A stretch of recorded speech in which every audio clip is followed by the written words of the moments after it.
دین اسلام نے ہمیں یہ بتلایا ہے کہ یہاں آنے سے پہلے سب لوگ عالم ارواح میں تھے اور یہاں آنے کے بعد سب لوگ عالم دنیا میں آ گئے۔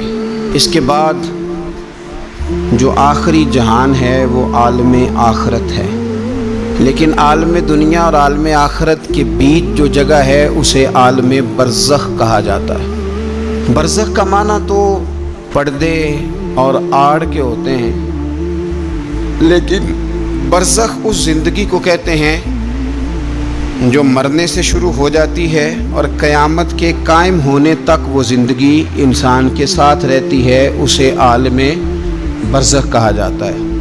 اسی کو قبر کی زندگی کہا جاتا ہے، لیکن عالم برزخ کیوں کہا جاتا ہے، اس کی کیا وجہ ہے؟ تو اس کی وجہ یہ ہے کہ ہر آدمی کو قبر نصیب نہیں ہوتی۔ جل کے مر گیا، جزا اور سزا اسے بھی ملے گی، عذاب قبر اسے بھی ہوگا، پر اس کا نام کیا ہے؟ عالم برزخ۔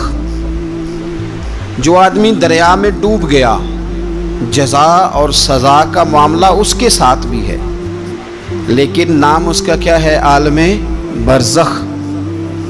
نبی کریم صلی اللہ تعالی علیہ وسلم ارشاد فرمانے لگے، حضور فرماتے ہیں کہ ایک شخص نے وصیت کی تھی کہ جب میں مر جاؤں تو مجھے بڑا ڈر آتا ہے، میں اللہ کے حضور کس طرح کھڑا ہوں گا۔ اپنی اولاد سے کہنے لگا کہ اس طرح کرنا کہ میری لاش کو جلا دینا، پھر میری راکھ کو ہواؤں میں اڑا دینا، میں اپنے رب کریم کے سامنے کھڑا نہیں ہو سکتا۔ اس کے بچوں نے اسی طرح کیا۔ تو حضور صلی اللہ علیہ وسلم فرماتے ہیں پھر اللہ نے زمین کے ذروں کو حکم دیا اور زمین نے سارے ذرے اکٹھے کیے، پھر رب نے اسے زندگی دی اور پھر پوچھا یہ تو نے وصیت کیوں کی تھی؟ تو اس کرتا ہے اللہ میں تیرے سامنے کھڑا نہیں ہو سکتا تھا، مجھے اپنے اعمال کا پتہ تھا، جے ویکھاں میں عملاں والے تے پھر تے کچھ نہیں نا میرے پلے، تو میں ڈرتا تھا کہ کیا بنے گا۔ تو رب فرمائے گا فرشتوں میرا بندہ سچ کہتا ہے، اسے میرے فضل سے جنت عطا کر دو۔ تو اللہ ذروں کو بھی جمع کرے گا، ہواؤں میں، خشکیوں میں، سمندروں میں، مرنے کے بعد انسان جہاں بھی ہوگا اسے جزا اور سزا کا معاملہ وہاں ملے۔ اب عذاب قبر جو ہے، قبر کے اندر جو انسان کا عذاب ہے تو وہ بھی عالم برزخ کا عذاب ہے۔ میرے رسول کریم صلی اللہ تعالی علیہ وسلم نے کچھ چیزوں سے پناہ مانگی ہے، خود حضور نے، خود نبی پاک صلی اللہ علیہ وسلم رسول کریم علیہ السلام نے پناہ مانگی۔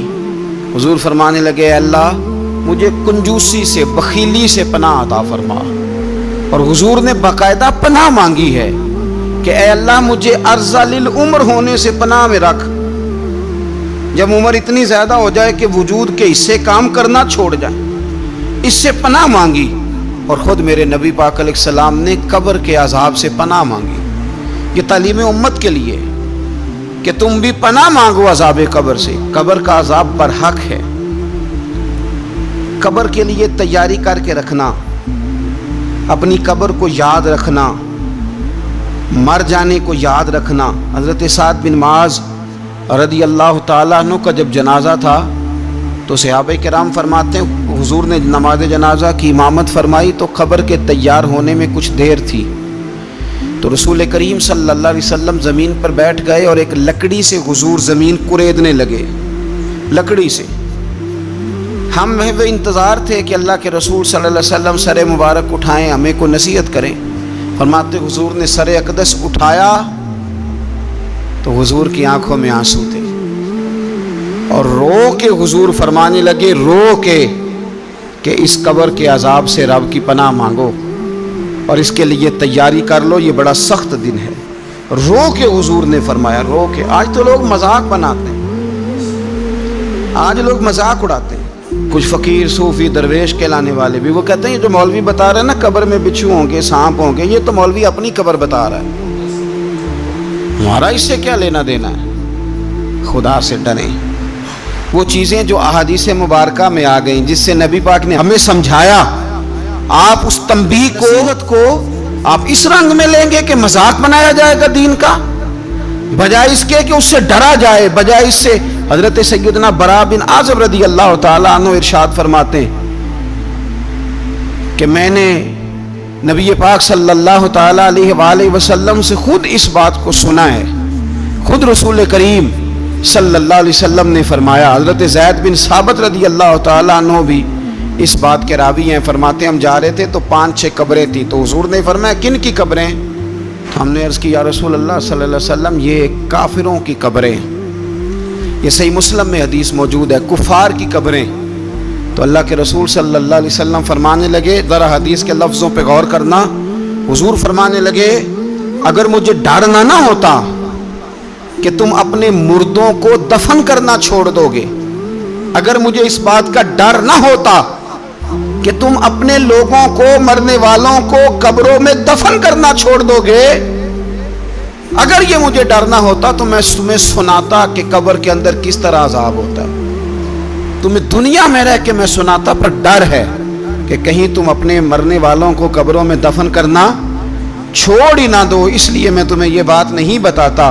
اور میرے رسول کریم صلی اللہ تعالیٰ علیہ وآلہ وسلم نے پھر ارشاد فرمایا, اپنے غلاموں کی طرف نظر فرمائی یہ بات کہہ کے کہ اگر مجھے ڈر نہ ہوتا کہ تم دفن کرنا چھوڑ دو گے تو تمہیں میں سنا دیتا کہ قبر میں کیا عذاب ہوتا ہے. پھر حضور نے صحابہ سے فرمایا چلو بھائی دوزخ کے عذاب سے اللہ کی پناہ مانگو. تو سب کہنے لگے ہم دوزخ کے عذاب سے اللہ کی پناہ مانگتے ہیں. پھر نبی پاک صلی اللہ تعالیٰ علیہ وسلم نے ارشاد فرمایا تم سب کہو کہ ہم قبر کے عذاب سے اللہ کی پناہ مانگتے ہیں. تو صحابہ نے کہا ہم قبر کے عذاب سے اللہ کی پناہ مانگتے ہیں.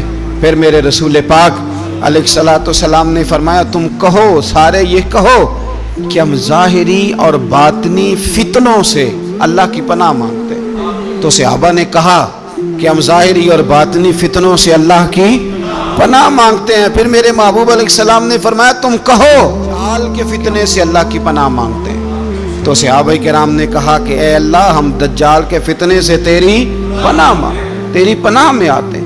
نبی پاک علیہ السلام نے یہ الفاظ کہہ کے یہ بات بتلا کے ہمیں سمجھا دیا, ہمیں قائل فرمایا محبوب نے کہ یاد رکھنا, اس بات کو اچھی طرح سمجھ لینا کہ اگر مجھے ڈر نہ ہوتا کہ تم اپنے مردوں کو دفن کرنا چھوڑ دو گے تو تمہیں بتلا دیتا کہ قبر میں کتنا سخت عذاب ہوتا ہے. اپنے معاملات پر غور کریں.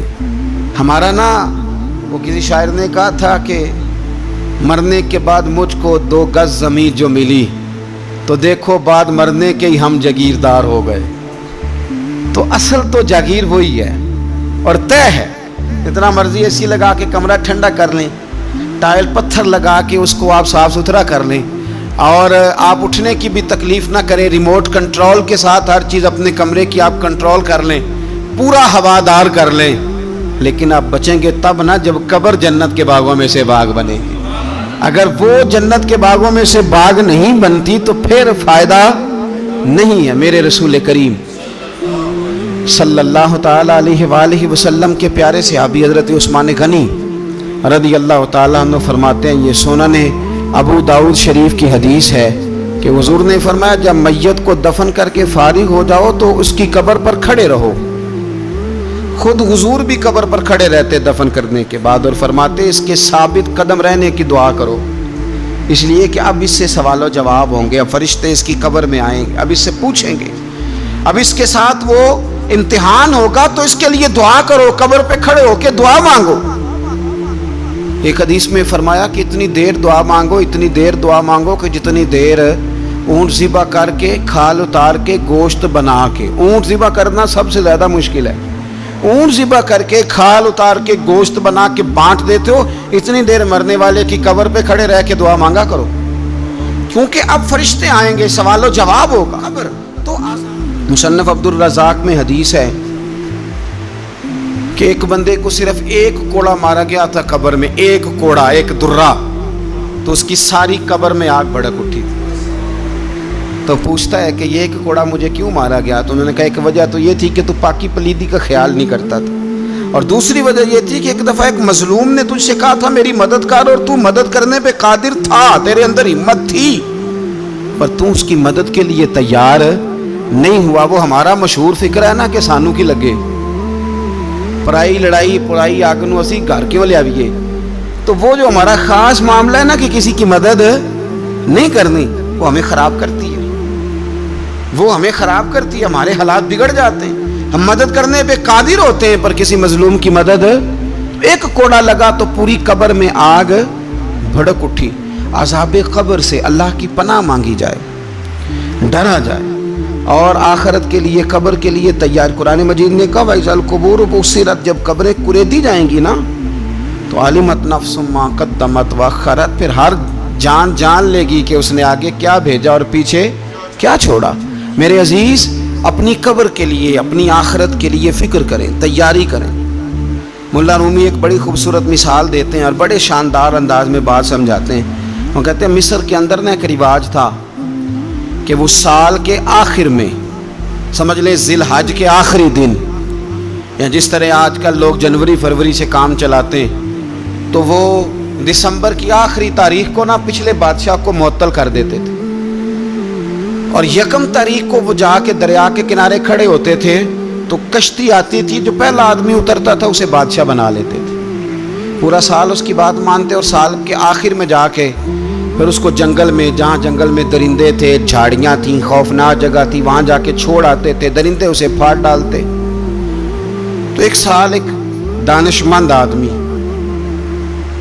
اترا، وہ تو اس کو انہوں نے کہا کہ بھئی تو ہمارا بادشاہ ہے. انہوں نے کہا یہ کیا بات ہوئی؟ تو بادشاہ ہوں تو کیا مطلب؟ انہوں نے کہا جی ہمارا اصول ہے، پورا سال تیری بات مانیں گے، سال کے بعد جنگل میں چھوڑ آئیں گے. کہنے لگا سال تو بات مانو گے نا؟ نے کہا ہاں. کہنے لگا اچھا پھر سب سے پہلے مجھے وہ جنگل دکھاؤ جس میں تم نے آخر میں چھوڑ کے آنا ہے. پہلے مکان کے پہلے سوسائٹی میں گھر کے پہلے قبرستان کی طرف حاضری. قرآن پاک کی جو ترتیب ہے نا موت و حیات کی، پتہ کس طرح؟ الذی خلق الموت والحیات، وہ رب جس نے موت اور زندگی پیدا کی. قرآن زندگی کا ذکر بعد میں کرتا ہے، موت کا ذکر ہے. تو مولا رومی کہتے ہیں وہ آدمی کہنے لگا پہلے دکھاؤ نا کہاں سال کے بعد لے کے جاؤ گے. تو انہوں نے جا کے وہ جگہ دکھائی، اس جنگل میں سال کے بعد ہم نے آپ کو لے کے آ کے چھوڑنا ہے. تو کہنے لگا ختم ہو گئی بات، اسی جنگل میں چھوڑو گے نا، کوئی اور تو نہیں؟ کہا جی اسی میں چھوڑیں گے. کہنے لگا بالکل ٹھیک ہے. پہلا حکم تخت پہ بیٹھ کے اس نے یہ کیا کہ جنگل کے اندر جتنی خاردار جھاڑیاں ساری کاٹ دو. اس جنگل میں جہاں آخر میں جانا ہے وہ ساری جھاڑیاں کاٹ دیں. پھر کہنے لگا جتنے درندے ہیں نا جہاں وہ سارے مار دو. درندے مار دیے. کہنے لگا اب ہل چلاؤ، کیاریاں بناؤ، پھول لگاؤ، گلاب لگاؤ، چنبیلی لگاؤ، کرو اس کے اندر خوشبوئیں. وہ سارا سال وہ باغ کی تیاری کرتا رہا. سال کے بعد انہوں نے چارپائی پہ باندھا. جب اس باغ میں لے کے جا رہے تھے تو پرانے بادشاہ کہتے تھے نہیں میں نے نہیں جانا، چھوڑ دو، اتار دو، معاف کر دو. یہ پتہ کیا کہہ رہا تھا؟ کہہ رہا تھا عجلونی، ذرا جلدی کرو، ذرا جلدی کرو، جلدی کرو، مجھے لے جاؤ قبر میں اور جلدی سے مجھے وہاں چھوڑ کے آؤ جنگل میں. کیوں بھلا؟ اس لیے کہ اس نے فارغ بیٹھ کے موج نہیں کی، اس نے اپنی آخری جگہ کے پھل پودوں کی تیاری کی. او میرے بھائی، ہمارے پاس پیسہ آتا ہے تو گاڑی نہیں آتی ہے. اگر تھوڑا پیسہ زیادہ بڑھ گیا تو چلو وہاں بھی پلاٹ لے لو. کوئی بندہ بھی اپنی آخرت کے لیے، قبر حشر کے لیے سوچنے کو تیار. جتنے مکان آپ نے بنانے ہیں نا، بچوں نے بعد میں لڑنا ہے، انہوں نے کہنا کارنے والا ابا مجھے کہہ گیا تھا کارنر والا تیرا ہے، نکاح تھا مجھے، ابا جی مجھے کہہ گئے تھے کہ تم پہلے بڑا ہو گیا تھا، تو کمائی کرنے لگ گیا تھا، لہذا یہ سارا تیرا ہی ہے. وہ سب کو کوئی نہ کوئی، سب نے اپنے حصے کی کوئی نہ کوئی بات یاد کی ہوتی. ابا نے کہاں جانا ہے؟ جہاں حالت بڑی خراب ہے، جہاں حالات بڑے پیچیدہ ہیں. مہربانی فرمائے وہ جو تیاری ہے نا آخرت کی، یہاں رہ کے قبر کی تیاری کریں، یہاں رہ کے وہاں کے کیڑے مکوڑے ماریں، پھر وہاں جانے میں کوئی پریشانی نہیں ہوگی. پھر تو بندہ بھاگ کے جائے گا، بندہ بھاگ کے جائے گا. میں سنیا رات قبر دی کالی، تو پھر کہنے لگے میں تے بھی سنیا اتھے اونے ہونا ہے جدے موڈے کملی کالی. تو یہ تو تب ہے نا کہ جب آپ نے اس کے لیے کچھ تیاری کی ہو. میرے رسول کریم علیہ السلام نے مومن کی قبر کا حال بھی بتایا. یہ تو ہے نا عذاب ان لوگوں کے لیے جو نافرمانی کرنے والے ہیں، یہ ان کی قبر کا حال بتایا. تو سنن ترمذی میں، صحیح ابن حبان میں حضرت ابو ہریرہ رضی اللہ تعالیٰ عنہ بیان کرتے ہیں کہ حضور صلی اللہ علیہ وسلم نے فرمایا جب میت کو قبر میں رکھا جاتا ہے تو اس کے پاس سیاہ رنگ والے اور نیلی آنکھوں والے 2 فرشتے آتے ہیں اور اس کو اٹھا کے بٹھاتے ہیں۔ باقی حدیثوں میں 3 ہی سوال ہیں، لیکن اس حدیث میں حضور نے فرمایا انہوں نے بس میرے بارے میں ہی پوچھنا ہے، اٹھا کے بس میرے بارے میں صرف یہ پوچھنا ہے، بتا مدینے والے محبوب کے بارے میں دنیا میں کیا کہا کرتا تھا، کیا کہا کرتا تھا ان کے بارے میں دنیا میں۔ تو اعلیٰ حضرت بریلوی تو کہتے ہیں میں نے تو کہہ دینا ہے، سرور کہوں کہ مالک و مولا کہوں تجھے، باغ خلیل کا گل زیبا کہوں تجھے، تیرے تو وصف عید تناہی سے ہیں بری، حیران ہوں میرے شاہ میں کیا کیا کہوں تجھے، لیکن رضا نے ختم سخن اس پہ کر دیا، خالق کا بندہ خلق کا آقا کہوں تجھے۔ اور پیر میر علی شاہ صاحب کہتے ہیں میں نے وہاں یہ کہنا ہے کہ مکھ چند بدر شاہ شانی ہے تے متھ چمک دی لاٹ نورانی ہے، کالی زلف تے اکھ مستانی ہے، مخمور اکھی ہیں مد بریاں، سبحان اللہ، ما اجمل کا ما اکمل کا ما احسن کا، تے کتھے مہر علی کتھے تیری ثنا، مشتاق اکھیں کتھے جاڑی۔ تو نبی پاک علیہ السلام فرماتے ہیں میرے بارے میں پوچھیں گے، میرے بارے میں۔ ویسے بھی ایک سوال، یہ والا سوال لازمی ہے، من ربو کا پوچھ کے نا تو جنت جہنم کا فیصلہ نہیں، ماں دینوں کا پوچھ کے جنت جہنم کا فیصلہ۔ ہاں بات اگر ختم ہونی ہے تو مدینے والے کے سوال پہ ختم ہونی ہے، اس لیے کھل کے نعتیں پڑھا کرو، راج کے درود پڑھا کرو، یہ بات یاد رکھیں، یہ فیصلہ حضور کی ذات پہ ختم ہونا ہے۔ میرے نا وہ شکایتیں کرتے ہیں نا لوگ آ کے، تو ایک بچی کو ہمارے ہاں داخل کرانے کے لیے ایک صاحب لے کے آئے، تو کہنے لگے بڑا عرصہ اسے فلانے مدرسے میں داخل کرایا، سوائے نعتوں کے کچھ بھی نہیں سیکھا اس نے۔ تو میں انہوں آکھیا چاچا جی جڑی اصل کام سی وہ تو سیکھ گئی ہے نا تہاڈی بچی، قرآن و سنت بھی حضور کی نعت ہی ہے، لیکن آپ کو پتہ ہے کہ بات ختم مدینے والے کی نعت پہ ہی ہوتی ہے، حضور کا پیار اصل ہے۔ تو حضور فرماتے ہیں میرے بارے میں پوچھا جائے گا، وہ کہے گا کہ ان کے بارے میں کیا پوچھتے ہو، اشہد ان لا الہ الا اللہ واشہد ان محمدن عبدہ ورسولہ۔ تو فرماتے ہیں پھر اسے نا ایک طرف کھڑکی کھولی جائے گی تو جہنم کا دروازہ دکھایا جائے گا اور اسے کہا جائے گا اگر تو سوالوں کے صحیح جواب نہ دیتا تو دوزخ میں جاتا، لیکن اب تو نے صحیح جواب دیے ہیں۔ تو حضور فرماتے ہیں اس کی قبر 70 گز چوڑی اور 70 گز لمبی کر دی جائے گی۔ کتنی جی؟ مسجد میں اے سی والے حال میں جگہ مل جائے تو بندہ بڑا سکھی رہتا ہے، اور صبح جائے بینک اور پہلی لائن میں موقع مل جائے تو بندہ بڑا سکھی رہتا ہے کہ میرا جاتے ہی کام ہو گیا۔ او خدا کے بندے، قبر بندے کی قبر، مکان اچھی سوسائٹی میں اچھا خستہ اور سستا مل جائے تو بندہ کہتا ہے کہ سودا بڑا بارے لب گیا، بھائی بڑا کمال ہو گیا، مزہ نہیں آ گیا۔ قبر 70 گز لمبی اور 70 گز چوڑی، اور یہ ترمذی شریف پڑھ رہا ہوں، بڑی مزیدار حدیث۔ نبی پاک صلی اللہ علیہ وسلم فرمانے لگے پھر اس کی قبر کو نور سے بھر دیا جائے گا۔ حضور کو پہچان گیا نا، قبر نور سے بھر دی گئی، اور جب 70 گز لمبی کر دی گئی تو بڑے پیارے لفظ ہیں حدیث کے۔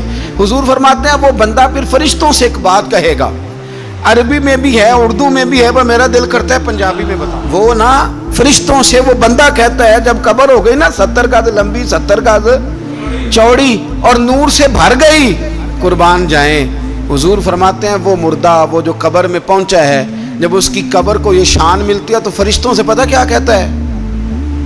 کہتا ہے میں گھر نہ دسا وہاں جا کے، یہ ذرا گھر نہ بتاؤں دوڑ کے، یہ ذرا میں اپنے گھر بتاؤں بھاگ کے کہ اللہ نے بڑی خیر کر دی، اپنی اماں نو دسا وہاں، اپنی اماں نو میں بچوں کو بتا کے آؤں کہ موج بن گئی ہے، میں بتاؤں اپنی بیوی کو، بتاؤں اپنے بہن بھائیوں کو، میں کار نہ دسا وہاں۔ قربان جائیں، میرے رسول کریم علیہ السلام فرماتے ہیں فرشتے اس سے کہتے ہیں نہیں تو کسی کو نہ بتا، نم کا نومت العروس، تو اس طرح سو جا جس طرح پہلی رات کی دلہن سویا کرتی، وہ بڑے چاؤں میں سوتی ہے، وہ بڑے پریم میں سوتی ہے، نئی زندگی کا آغاز ہوتا ہے تو سوتی ہے، اور فرشتے کہتے ہیں اب تجھے وہی آ کے جگائے گا جو تیرے اہل میں تجھے سب سے زیادہ محبوب ہوگا، جو تجھے سب سے زیادہ محبوب ہوگا۔ میرا تو ایمان ہے کہ ہمیں تو قبر سے آ کے جگائیں گے بھی مدینے والے رسول، کہیں گے آؤ غلاموں چلیں، آؤ غلاموں. اور وہ کشمیر کے رومی وقت نے میاں صاحب نے کہا تھا بعد مرن دے قبر میری تے میرے اپیرا جے کر پامے پھیرا. آپ حسن دیکھیں کلام کا اور انداز دیکھیں. بعد مرن دے قبر میری تے میرے اپیرا جے کر پامے پھیرا. تے قبر دے وچوں ہڈیاں اٹھ کے مجرا کر سن تیرا. تو ایک دفعہ آ تو صحیح، میں لوگوں کو وجد کر کے دکھاؤں گا کہ دیکھو نا وہ آج آئے ہیں، وہ آئے ہیں میرے مزار پہ. آج دیکھو ذرا رنگ تو دیکھو کس طرح نرالا اور انوکھا ہو گیا. وہ خود آئے ہیں. مومن کی قبر جنت کا باغ بنے گی. اسے نوازا جائے گا، اسے دیا جائے گا، اسے عطا کیا جائے گا. اسے کہا جائے گا تو سو جا، تو نیند پوری کر، نیند پوری کر. میرے عزیز کچھ لوگ ایسے ہیں جن سے عذاب قبر ہوگا ہی نہیں. میرے رسول کریم صلی اللہ علیہ وسلم فرمایا کہ جو اللہ کے رستے میں شہید ہو گیا، یہ سنن نسائی میں موجود ہے، اسے عذاب قبر نہیں ہوگا، بلکہ ایک حدیث میں تو فرمایا حساب کتاب ہی نہیں ہوگا، اللہ بغیر سوال جواب کے جنت عطا فرما دے. کچھ لوگوں کو نا لوگوں کی بخشش پہ بھی مسئلہ ہی بنتا ہے کہ کوئی بخشا نہ جائے. اور ایک صاحب کہہ رہے تھے جی یہ کیا معاملہ ہے کہ جمعے کو بندہ مر گیا یا فلانا ہو گیا تو اس سے حساب کتاب نہیں ہوگا، اتنے اتنے بڑے جرم لوگوں نے کہ اتنے اتنے پاپ، اور جمعے کو مر گیا تو بخشا جائے گا. تو میں نے کہا جرموں کا بھی اسے حساب اللہ لے لے گا، لیکن میاں حساب کتاب کی ڈیوٹی نہ اللہ کی ہے تو بہتر یہ ہے کہ اسی کے ہاتھ میں رہے. تو نہ اپنے ہاتھ میں لینے کی کوشش کر. سنن ترمذی کی حدیث. ہمیں پتہ نہیں کیا مصیبت ہے، ہمیں پتہ نہیں کیا مسئلہ ہے. ایک جنازے سے میں نکلا، آپ یقین کریں کبھی کبھی کلیجہ پھٹ جاتا ہے. میں ایک جنازے سے نکلا تو میرے ساتھ ایک بندہ جنازہ پڑھ کے نکلا تو کہنے لگا جی پیر صاحب دیکھیں آج کتنی دنیا آئی ہے، حالانکہ یہ بندہ اس طرح کا تھا، اس طرح کا تھا، اس طرح کا تھا. میں نے اسے کہا، میں نے کہا یار تجھے تو فکر ہی لگ گئی ہے کہیں جنت میں چلا ہی نہ جائے. شرم آنی چاہیے ہمیں. اللہ فرماتے ہیں جنت اتنی چوڑی ہے جتنے زمین و آسمان، اس کی چوڑائی زمین اور آسمان کے برابر ہے. تو ہم تو اپنے علاوہ کسی کو جانے نہیں دینا چاہتے جنت میں. اور بس کریں، جنت خدا کا فضل ہے، اور اللہ فرماتے ہیں میرا فضل میں جسے چاہتا ہوں عطا کرتا ہوں. یہ سنن ترمذی کی حدیث، اور اس کے راوی حضرت عبداللہ ابن عمر رضی اللہ تعالیٰ عنہ. نبی پاک علیہ السلام نے فرمایا جو مسلمان جمعے کے دن یا جمعے کی رات کو فوت ہو اس کو اللہ تعالیٰ قبر کی آزمائش سے محفوظ رکھتا ہے. جو جمعے کی رات فوت ہو جائے یا جمعے والے، یعنی جمعے رات اور جمعے کی درمیانی رات چلا جائے یا جمعے والے، تو اللہ اسے عذاب قبر سے. تو میرے عزیز جو بندہ شہید ہو اس سے عذاب قبر نہیں ہوتا. جو آدمی جمعے کے دن یا جمعے کی رات چلا جائے اسے بھی عذاب قبر نہیں ہوتا. اور میرے رسول کریم صلی اللہ تعالیٰ علیہ وسلم نے فرمایا جو بندہ ایک دن اور ایک رات، یہ حدیث صحیح مسلم میں، سنن ترمذی میں، مصنف عبدالرزاق میں موجود ہے، ایک رات اللہ کی رضا کے لیے اسلامی سرحد پہ پہرا دے. میں اور آپ سوئے ہوئے ہیں، لیکن وہ لوگ جو فوجی بارڈروں پہ کھڑے ہیں، دیکھو مدینے والے محبوب کس کس پہ کرم فرماتے ہیں. ساری عمر نہیں، 24-25 سال کی سروس نہیں، فرمایا ایک دن اور ایک رات اللہ کی رضا کے لیے جو اسلامی سرحد پر پہرا دے، مسلمانوں کو کافروں سے بچائے، رب اسے عذاب قبر نہیں دے گا، اسے اللہ تعالیٰ اپنے فضل سے معاف فرما دے. ایک رات اور ایک. تو آپ کیا سمجھتے ہیں کہ ان فوجیوں کی کوئی چھوٹی شان ہے؟ ان کا کوئی چھوٹا مرتبہ ہے؟ ایک دن اور ایک رات اگر یہ پہرا دیں تو اللہ انہیں اتنا انعام عطا کرتا ہے. اسی طرح سن لو، یہ ذرا غور سے سننا، ابن ماجہ کی حدیث، اور اس کے علاوہ مسند ابو یعلا میں موجود حدیث کے راوی حضرت ابو ہریرہ رضی اللہ تعالی عنہ، حضور صلی اللہ تعالی علیہ وسلم نے فرمایا جو شخص بیماری سے فوت ہوا، جو شخص، قربان جاؤں میرے محبوب نے بیماری کا نام ہی نہیں لیا، فرمایا کوئی بھی بیماری ہو، فرمایا جو آدمی بیماری سے فوت ہوا اللہ اسے شہادت کی موت عطا فرمائے گا، اور وہ عذاب قبر سے اور قبر کے امتحان سے بھی محفوظ رہے گا. اور حضور فرماتے ہیں اس کو صبح اور شام جنت کے باغوں میں سے رزق دیا جائے گا. جو کسی بھی بیماری سے مرا، لوگ کہتے ہیں دیکھو جی بڑا تانگ ہو کے دنیا سے گیا ہے، قبر نہیں ہوتا. اسی طرح جو بندہ سورہ ملک پڑھتا ہے، سنن ترمذی میں حضرت ابن عباس سے روایت ہے کہ حضور صلی اللہ علیہ وسلم کے ایک صحابی نے ایک جگہ خیمہ لگایا تو وہاں سورہ ملک پڑھنے کی آواز آتی تھی، کوئی بندہ پڑھنے والا نظر نہیں آتا تھا۔ جب حضور کی بارگاہ میں عرض کیا تو فرمایا وہاں قبر تھی اور قبر کے اندر بیٹھ کے میرا صحابی سورہ ملک کی تلاوت کر رہا تھا۔ اگر ہمیں خسرہ نمبر یاد ہو جاتا ہے نا اپنی جگہ کا، اور ہمیں پتہ ہوتا ہے کہ میرے والا حصہ کتنے کروڑ کا ہے، اگر ساری کہانیاں ہمیں یاد ہوتی ہیں تو سورہ ملک بھی ہمیں یاد ہو سکتی ہے۔ موبائل پہ اس کو ریکارڈ کر لیں، پھر اس کو سنیں کبھی بھی سورہ ملک میں۔ اور ہمارے سلسلہ عالیہ میں تو سورہ ملک وظیفہ ہے۔